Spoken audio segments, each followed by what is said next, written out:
Well, thank you for hanging in there and continue with me as we go through this list of 20 characteristics of basically demon oppressed, demon possessed people during the last days.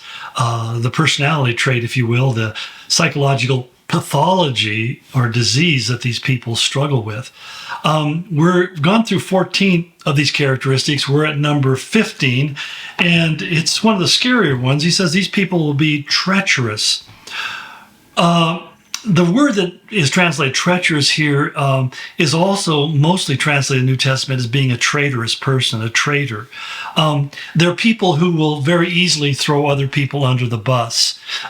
There is no sense of personal loyalty to anyone, and that should be fairly obvious by many of the things we're saying here. But you realize that if you're in a business relationship with them, they will treat you or set things up so that you lose. I mean, if you have any kind of financial connection with them, they are going to be working all the time to make sure that they take everything and leave you with nothing. And it may strike you as being such a strange behavior, but you have to realize that in their mind, they deserve everything that's yours. You don't deserve anything, and they're the one who did all the work, and they made all the sacrifices. And even though, in fact, you may have in the beginning put up all the money.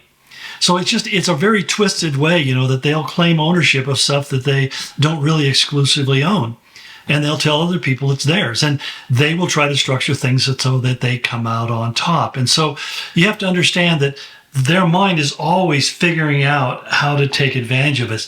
This is particularly hard when you're talking about the relationship of parents who have narcissistic children, because many times parents, out of their love for their kids, will be willing to trust, and many times the narcissistic child will say, "Here, I'll take care of you. I'll manage your resources for you. Don't worry, I'll take care of you in your old age."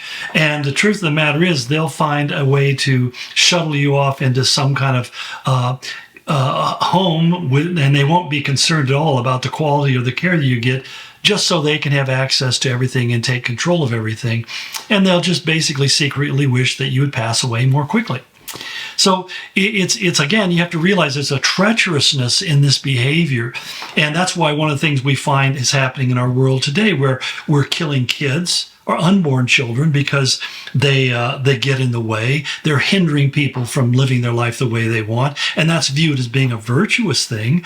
In most of the country, especially in places like Canada, they're pushing euthanasia, even on what they call mature children. In other words, young people, 14, 15, 16 years of age, they call mature children, who have made the decision they're too depressed to live and they want to kill themselves.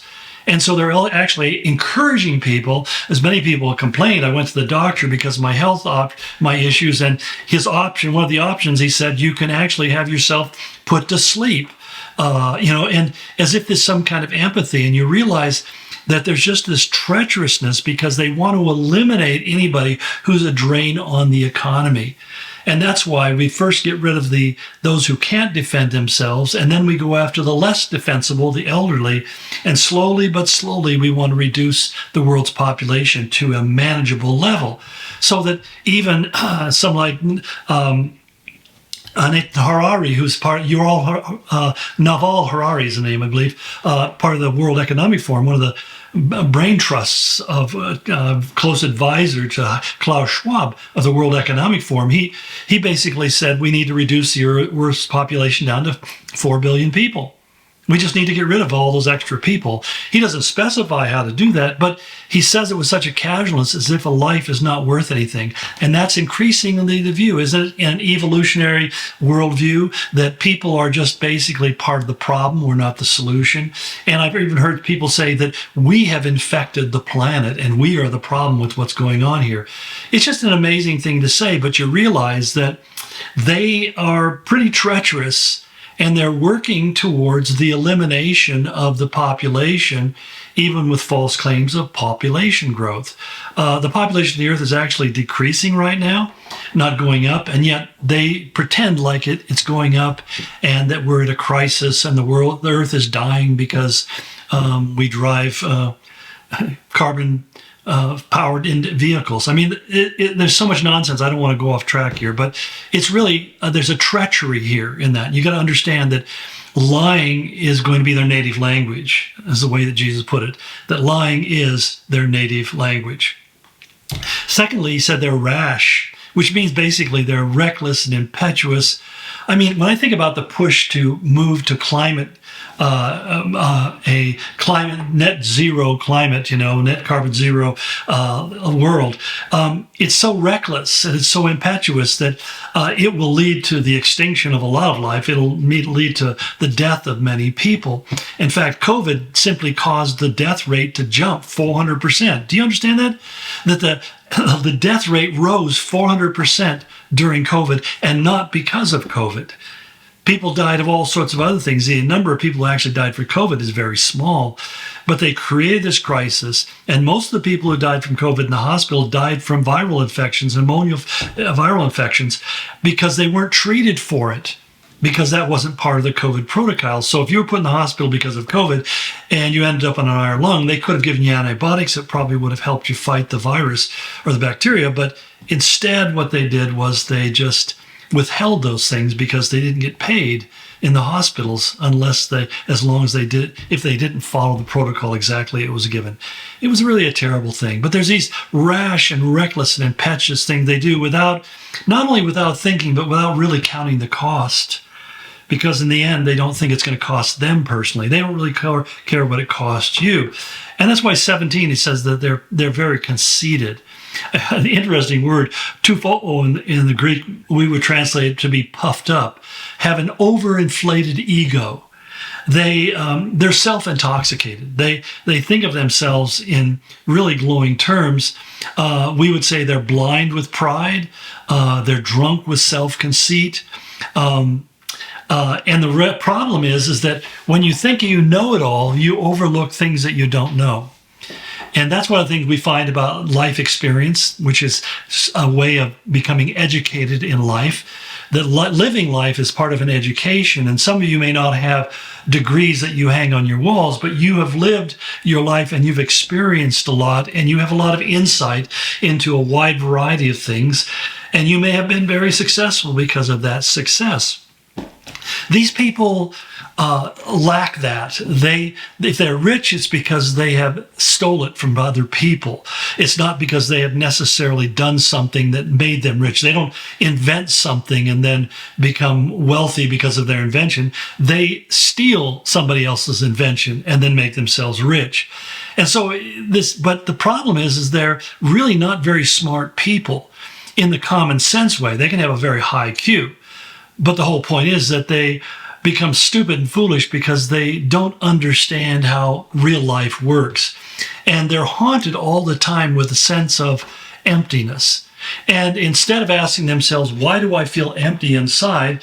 They'll leap onto something else in a very reckless and rash way. And they'll just keep on going from thing to thing to thing. They really fit in that category of ever searching, but never being able to come to the knowledge of the truth, because they don't understand that the hollowness they feel on the inside is because their soul is empty, and they think it's because they haven't been able to stuff enough stuff in there.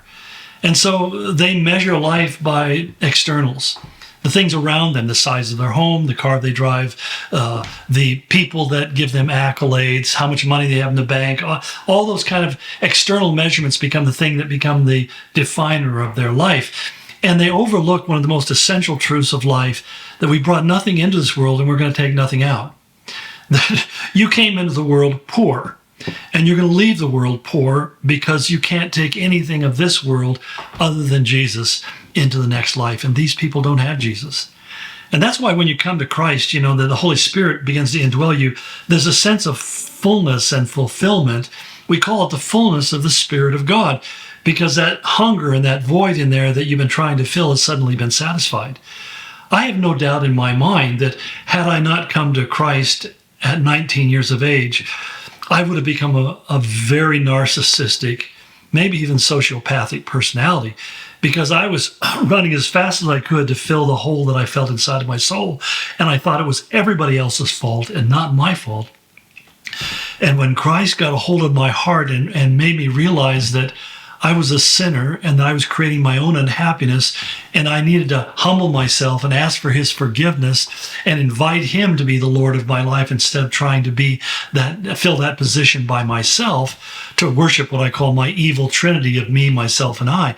Until that moment, I was a self-intoxicated individual who could not find anything that ultimately satisfied it. And I tried all those things. I tried drug, sex, rock and roll, alcohol, education, information, arrogance. I tried it all. And I found that the hardest part of walking with Christ is the process of unlearning those bad habits and embracing humility with God, and come to recognizing that without Christ, I'm nothing. I have nothing to offer. I'm just an empty suit. But Christ is the one who brings that fullness of life. And the only thing that really brings satisfaction is to live your life for him. Everything else will leave you empty and disappointed and yearning. So these people are just caught up in that. Well, I see again that I've bloviated too long. We're out of time. We'll pick that up tomorrow, and tomorrow I'll try to hit the last three in the list of being lovers of pleasure rather than lovers of God, having a form of godliness, and finally denying its power. See you tomorrow.